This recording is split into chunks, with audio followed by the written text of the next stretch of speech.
You're listening to the Mike on the Right podcast. Hello, it is great to have you here as the Mike on the Right podcast rolls on. This is episode 5, May 30th, 2025. I'm your host, Mike Neal, broadcasting from the heart of the heartland in central Indiana, the great Hoosier State. I'm so thankful for your listenership. I'm so thankful for your support. Please like, share, subscribe. Anything you can do to help me get this out, I greatly appreciate it. Today's episode is going to be a hybrid episode. As I've told you, as we've started to unfold this endeavor, that I'm going to talk sometimes about politics and government and news, and sometimes I'm going to talk about leadership and life. Or we're going to talk about a mix of those things today, just kind of what's on my heart. Before I do that, I've got two things that were not part of my notes that I want to discuss. Firstly, if you're following me on social media, at least in a personal perspective, I announced that I will be leaving Indiana state government, at least the state treasurer's office, on the 30th of June. And I am looking forward to the next chapter of my life. It still may be in government or government adjacent. That's my desire and hope. But more will come on that soon. And so thank you for your prayers and your support. But this show, no matter what, is going to roll on. And I appreciate you being here. The second item I wanted to discuss really quick is you've probably seen this back and forth, and I've not even checked the news here in the last couple of hours to see if anything has changed, on tariffs. And the fact that a district court had ruled that, hey, Trump does not have tariff authority, or at least not the authority he is using right now with a different set of laws that exist. And then almost immediately after, an appeals court took that ruling and placed a hold, preliminary injunction on that, so it can't be enforced. So currently, if you're wondering, the Liberation Day tariff plan, as it is lovingly known, is still in effect. Now, the question will be is whether or not the President of the United States has the authority that he has used to place these tariffs. There are plenty of laws, but the Constitution, just so you're aware, just as a point of education, the Constitution gives the power of tariffing to Congress. Congress, however, at any point can abdicate its authority. It can spread that around, and it has done that through multiple laws. And there are certain specific circumstances in which the president then can use tariff authority. One of those are for adversaries and national security issues. One of those are for retaliatory tariffs. And the president has said, well, hey, these tariffs that are placed upon our goods going out have been far higher than the tariffs, or maybe none at all, for goods coming in. And so he believes that that's technically retaliatory, and so he is retaliating with these tariffs. So there's a lot to unpack there, and I just wanted to mention it at the top of the episode because it's fresh and it's new, and who the heck knows what courts are going to say. I mean, my guess is that this is going to go to, the United States Supreme Court and ruled there. And so we'll know more. But right now, those tariffs are in place. That's what the president is saying about these tariffs and what authority he has, and we'll see what goes on from there. In this episode, however, we're going to talk about two things. We're going to talk about a worthy news topic, and then I want to talk about something that's on my heart. The first topic, we're going to talk about why is Elon Musk leaving the Trump administration. What's the status of the proposed and promised cuts to the federal government? Where are things? That's all fresh and new just this last week. The second topic I want to talk about today is more back to a faith conversation and what it means for Christians to be called to government and politics. What does the Bible say about that? How should our churches respond and treat those folks? And I have some observations there as someone who has lived that for the past decade in government, before that, in politics and government, or in politics adjacent to government, and maybe in one of those realms coming here over the summer. So that's something I definitely want to discuss and talk about, just from my perspective. So let's first talk about Elon. Elon, the loved or hated CEO of Tesla, as well as X and numerous other endeavors, announced this week that he's going to be exiting the Trump administration. Now, some of that has had some fanfare by the media because the media, of course, is dishonest most of the time. At least the national media. For my friends locally who are listening, love you guys. He was given a special government employee designation. That is a federal designation that gives a special 130-day term to a temporary employee, whether they're paid or not, to do a task. A specific task, which in this situation, the president gave him the onus of finding places to cut waste in federal government. That term is expiring. Now, I don't believe that DOGE is going away, but I do believe that Musk's involvement is ending. And the designation would seem to suggest that that was the plan all along. Elon can certainly speak for himself. I am not his spokesperson. I'm just a user of the old Twitter. Don't drive a Tesla. But that almost seems like that was the plan. But regardless, that's why that is expiring, that term of that designation. Under Musk's leadership, the Department of Government Efficiency, or DOGE, aimed to cut federal bureaucracy and spending, targeting $2 trillion in cuts. But really what's been reported is about $175 billion. Now, they have until, I think, middle of next year to come up with those. So there's more time for this to happen. This isn't over, I would not suspect. But I think one of the positive things that we've seen is that there's been a reduction in the federal civilian workforce, approximately 260,000 positions eliminated, which is about 12% of the federal government workforce. I think that's huge because government is far too big. And we'll talk about why. You don't even have to believe me from an ideological perspective. You don't have to believe in what I'm saying from an ideological perspective. You can just look at the dollars and cents, and it tells you that we cannot sustain what we have. So this aggressive approach has roiled some cabinet secretaries. Marco Rubio, the Treasury Secretary, some other folks, and there's been some strained relationships because this agency kind of is an umbrella over, it doesn't really have specific direct authority. Of course, the president would still have to have the say, as he should, as the executive over executive branch agencies.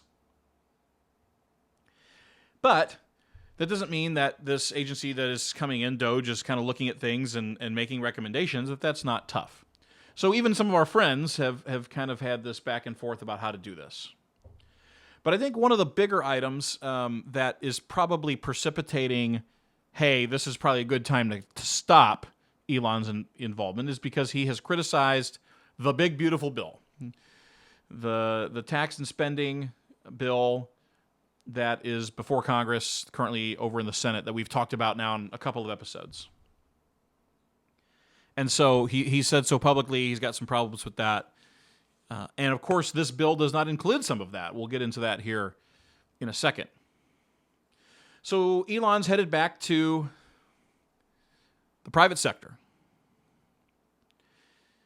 He does say that he will continue to have kind of this unofficial advisory role to the president, which means they'll probably have emails, phone calls, etc., maybe some recommendations, bouncing ideas back and forth.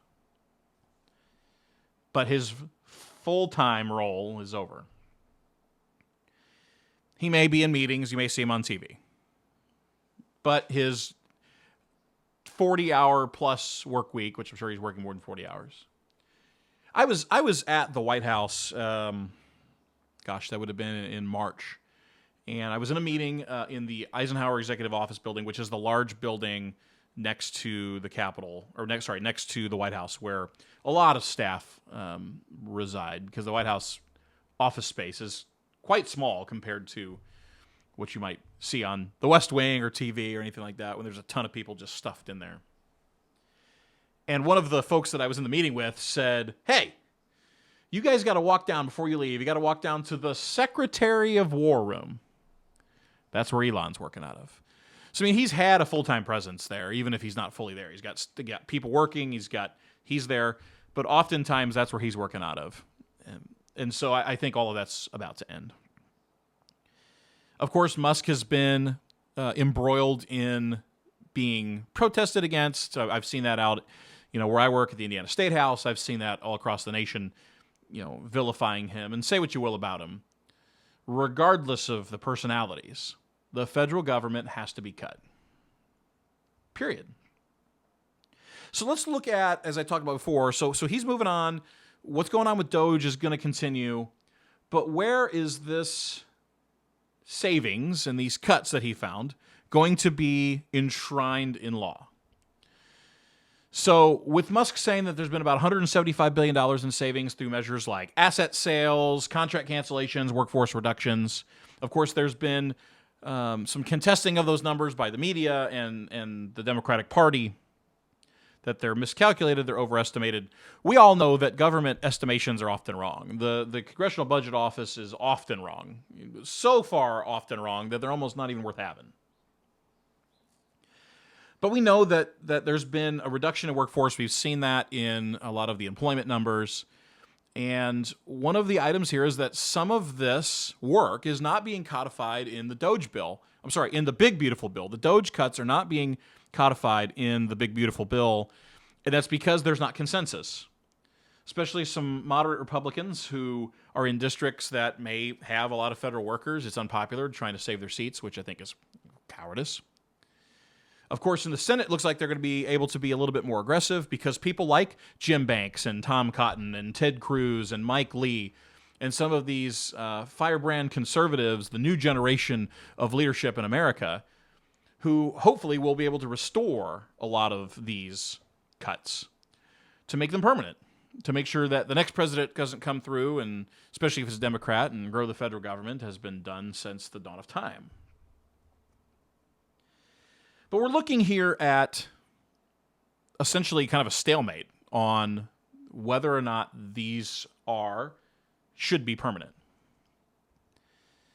There's a lot of internal division. There's a lot of legal challenges that are coming, that have been coming. I also know that there's a lot of union contracts with federal agencies that technically they're saying that, hey, you guys are kind of in breach of that. Hey, if you want to cut, that's fine. It's just going to have to be in the next contract. And then, of course, it's creating potentially some operational disruptions, which is understandable so long as it's not happening in a public safety sense. What's happening at the FAA has nothing to do with the administrative cuts, by the way. And then DOGE is also pushing for things in government to be privatized. Because we all know that the private sector does far better with many things than the government does, almost everything. Folks are talking about Amtrak and the U.S. Postal Service. Hey, you know what? FedEx is far better than the U.S. Postal Service, period. And the only thing that's floating the U.S. Postal Service is Amazon packages and their package division, because the mail side loses money all the time. And so my fervent hope is that there is consensus in Congress, again, led by these firebrand U.S. conservatives like my friend Jim Banks, that will lead the charge in cutting the federal bureaucracy and getting government back to a right-sized position in a federal sense. So, say what you want about all of this. Like I said before, the data, the numbers do not lie. If you don't like it that people are losing their jobs, if you don't like it that Elon Musk is coming in and riling your government, if you don't like it that programs are being cut, that's fine. You are welcome and entitled to that opinion. But the data does not support the status quo. And let me tell you why. From a numbers perspective, in fiscal year 2024, so if you're not aware, the fiscal year runs October to September. So it's not a calendar year, like maybe our home budgets or maybe our raises as employees of companies and governments and what have you. So the last full fiscal year, October 1, 2023 to September 30, 2024, Here is a summary of the federal government's spending and borrowing. Total revenue pulled in by the federal government, 4.92 trillion with a T, which is about 17% of this nation's gross domestic product. But listen to this. Total spending, $6.75 trillion, representing nearly a quarter, 23.4% of the nation's GDP, meaning that the federal government overspent and had to borrow $1.83 trillion, or 6.4% of the nation's GDP. That is unsustainable. Could you imagine spending 40% more than what you take in year after year after year? You'll be in debt up to your eyeballs, and then some. And the finance charges alone are killing us. That right there tells you how unsustainable all these federal jobs and all these federal programs and all of this pork and all of this money and all of this feel good. And of course, my friends on the left are going to say, well, we just need to tax more because we need universal health care. We need all this. No, we don't. The private sector does many of these things far better. But even beyond that, the federal government is far beyond its constitutional scope. Far beyond it. So that set of numbers should be staggering. Revenue, 17% of GDP. Spending, 23.4% of GDP. Deficit, 6.4% of GDP. I don't even know. I haven't even looked what the national debt number is right now. It's $37 trillion. And I know some of that came out of COVID, and that's people want to blame Trump for that because, like, oh, look at, he raised the debt more than anybody. Well, again, I've said this in previous episodes that the credit card is for emergencies. For me, it's for airline points. But when you don't have the money and you have an emergency, that's what the credit card is for. If you don't have an emergency fund, after you exhaust all of those things. So you absolutely cannot sustain this. Period. And we are certainly under the percentage of what other countries take in revenue. And there's a reason for that. It's because we don't tax nearly as much as France or Germany or the United Kingdom or Canada. And that's okay. That's the way it should be. Because those countries, while they may have universal health care or what have you, have terrible wait periods, terrible service, terrible outcomes. And so it's not a revenue problem. It's a what government should be doing problem. And in the Constitution, they have like 4 jobs. It's like national defense, the postal service, roads. There's 3 jobs right there. Defend the nation as a common defense. Build some roads so that we can get around. U.S. Postal Service. Provide for the transfer of information. Most everything else has been added through statute and the bloating of government, and we are being killed for it. And look, these other countries have the same problem. Government will never stay within its means if we don't make it.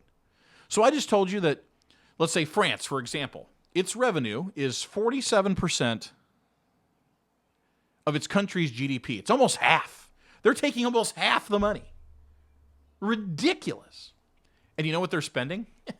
58% of their GDP is government spending. Now, again, a lot of that is probably in healthcare and other items. These countries that take in this money are also spending more. So And we can't compare ourselves to Europe in that regard. We have to compare us to us. We've been around long enough now. And America does not stand for overtaxation, and it needs to stop standing for overspending. So in summary, the U.S. collects much less than other wealthy countries. We spend moderately compared to them. All of them are still running deficits. The United States has an onus. We as conservatives, this new generation of conservatives, this is the way we save our nation. It's not about all the other rhetoric. It's about getting our spending in control so that we don't become Greece. And we don't become these countries that had to go to the World Bank and the IMF to be bailed out. We can stop it now. One day, it'll be too late. And I have fear that it's in my son's lifetime. It's not about raising taxes. It's about right-sizing spending. It's about right-sizing what the federal government should and should not be doing. And I commend Elon. I commend President Trump. I commend the Department of Government Efficiency for what they've done. You may not like the way they've done it, but the mission is noble, and we have to do it. Now I want to move on. Now I'm riled up. And I want to talk about the heart topic that I have today as we round out this show. Christians in government and politics. What does the Bible say? How churches view them today. When I was a young man, I've talked about this in the past, I grew up in a church that was culturally engaged. And one of the items that I was taught as a young man was something called the 7 Mountains of Culture, which is a framework that's primarily used by evangelical Christians such as myself that describes the 7 spheres or mountains of influence in society that shape culture. The idea is that whoever controls these areas influences the direction of the nation. Man, ain't that the truth? We see that every day. And while God is overarching over that, here are the 7 mountains. Religion, so churches, spiritual beliefs, institutions that shape our moral and ethical framework. The family. The family's been under attack forever. Now so more than ever. With men and women's sports and in locker rooms, men and women locker rooms just because they think they're a different gender, and what's going on in schools. I mean, that kind of also is also in the third one, which is education, but it aims back at the family. Schools, universities, education systems, government. Number 4. Number 5, media. So news, journalism. Number 6, art and entertainment. Hollywood. We know Hollywood's been putting the screws to us for quite some time, to families, and really just denigrating culture. And then, of course, business, the marketplace, the economy, financial institutions. And that covers pretty much everything in life. Now, business could cover hospitals and medical and all those different types of things. It's all over. Business is kind of overarching the outside of the other 6, just to kind of put that there. And many proponents of this model advocate for Christian engagement in leadership and in leadership in all 7 spheres to influence society according to biblical principles. And I said that in a previous episode. If we don't set the morality, if we don't set what's right and wrong, if we don't have a set of values, if we don't set them, somebody else will. And this country was clearly founded on these principles. So Christians, let's talk about these 7 mountains of culture. Christians are often encouraged at church, at every level of the big C church, so the national church, the global church, to involve themselves in the day-to-day of the world and be salt and light, of course, being in the world, not of the world. And that our opportunity to be witnesses for Christ is in our daily lives. It's not on Sunday. On Sunday, we come together. Not that there aren't new people there, not that there aren't hurting people. Oftentimes the church is seen as a hospital. Sometimes it's seen as a battleship.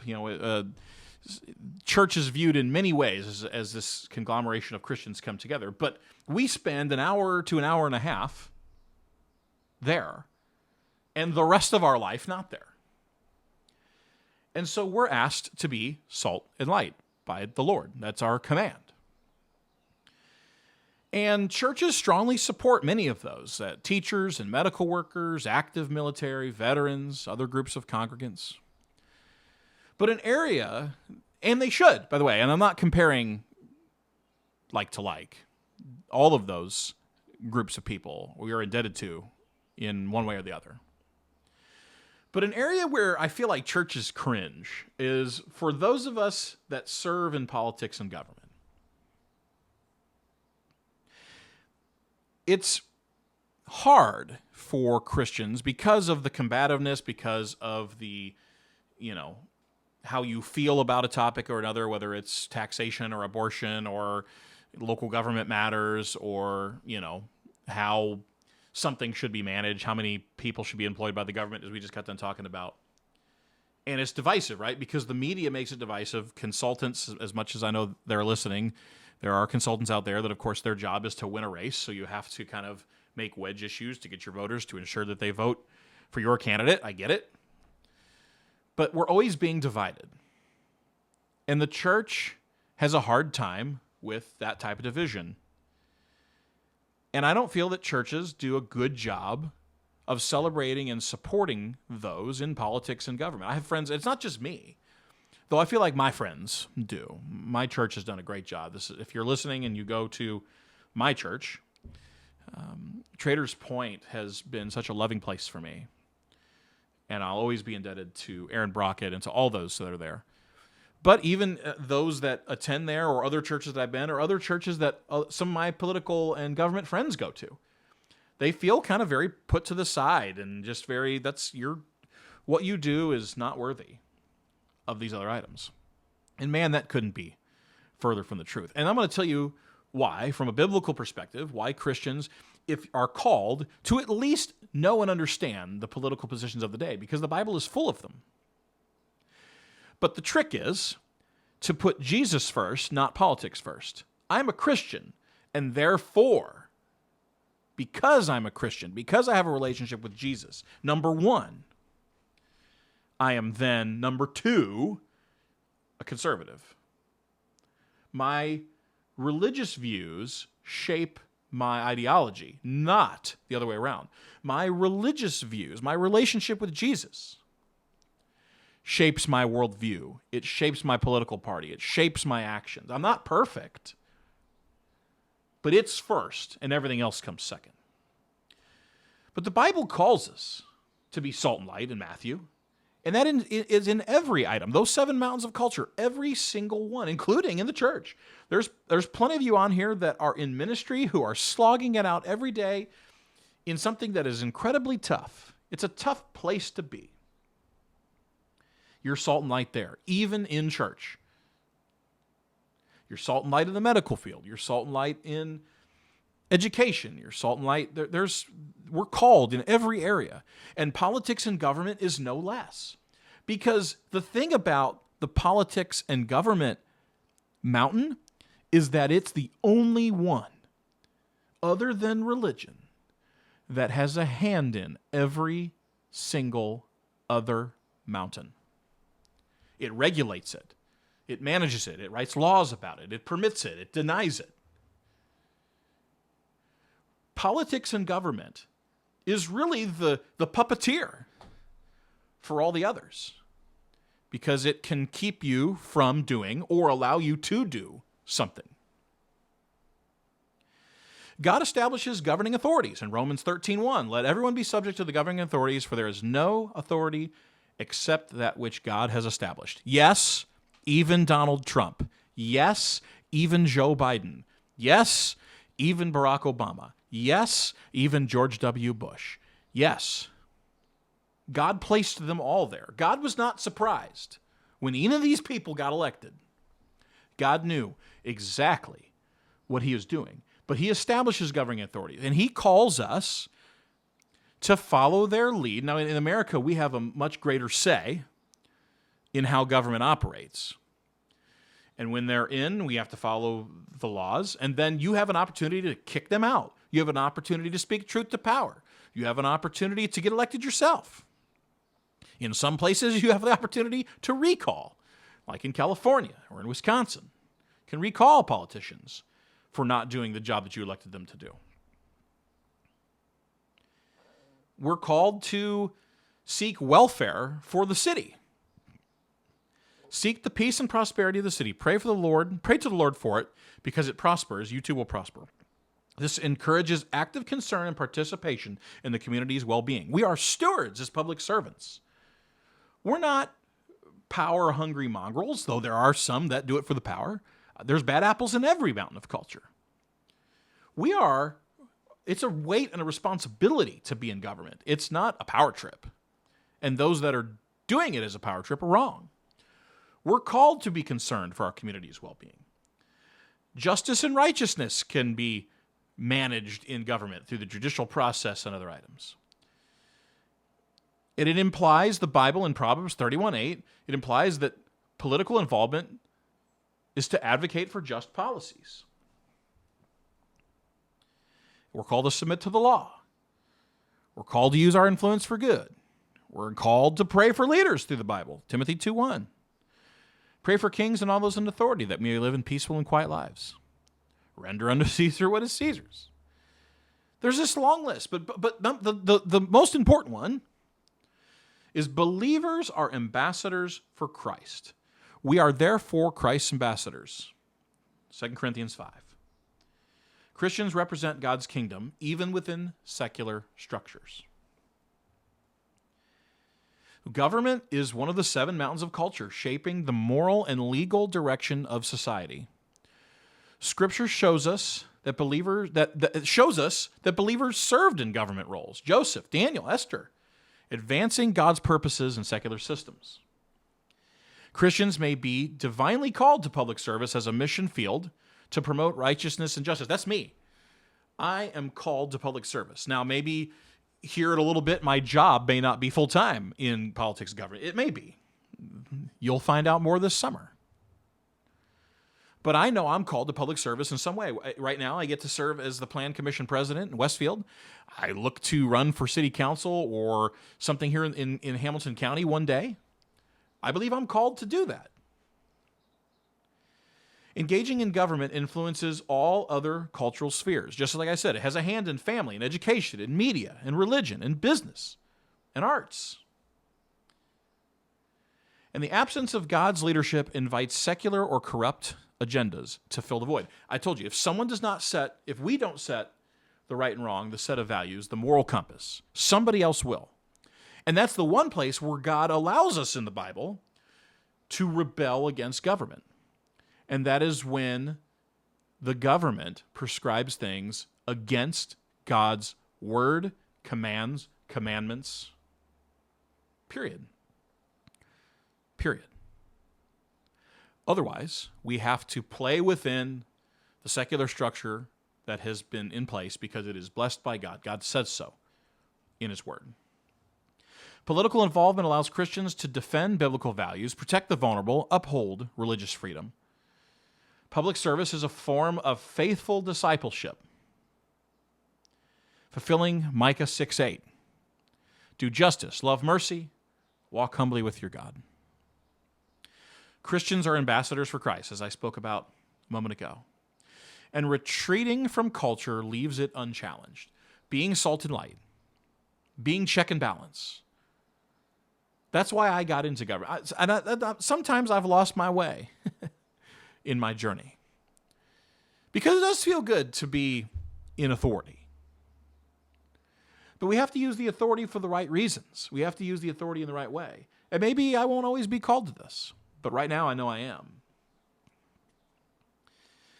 And the early church impacted the Roman Empire through bold engagement. Modern believers can do the same thing today in government and politics. It's all there in black and white. So in summary, Christians can be called to serve in government. And politics is part of their God-given mission to influence culture, just like you influence it anywhere else. If you're a doctor, you're helping heal people for the Lord. You're helping them be healthier. If you're in entertainment, you're writing movies, writing books, photography, all of that for the Lord. And government and politics is no different.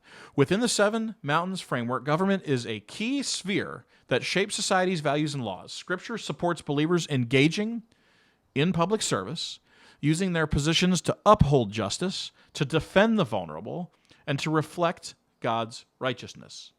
It is not the answer to everything. Government is not the answer to everything. Government should not be involved in everything. My position of being in here is, of course, to care for my fellow man, but it's also to keep government in check.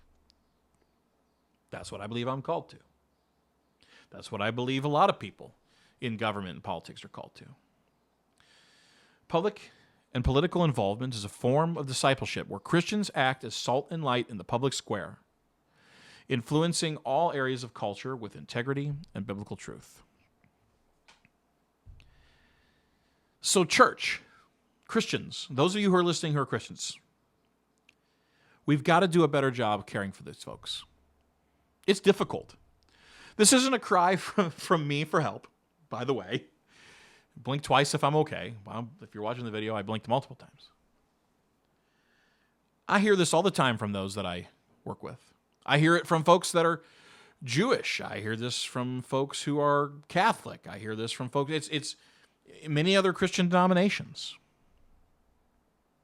as well. The church is called to at least be educated in what's going on in government and politics and vote accordingly. But just as importantly, please support and celebrate those who are in this. Don't push them away. Don't cringe. You may agree or disagree with them, but that's what they're called to. You're probably in an area that's not in government and politics, and we support you. We should support you. We may disagree with what you do and how you do things. We may support you and agree with what you do things. But we're called to support each other. Friends, that's what I've got for today. And we went a little long, probably the longest show I'll ever have. Thanks for listening. Thank you for your support. Please like, share, subscribe. Do all you can to push this out. I greatly appreciate it so very much. You have been listening to the Mike on the Right podcast. Mike Neal, your host, signing off. Have a great week.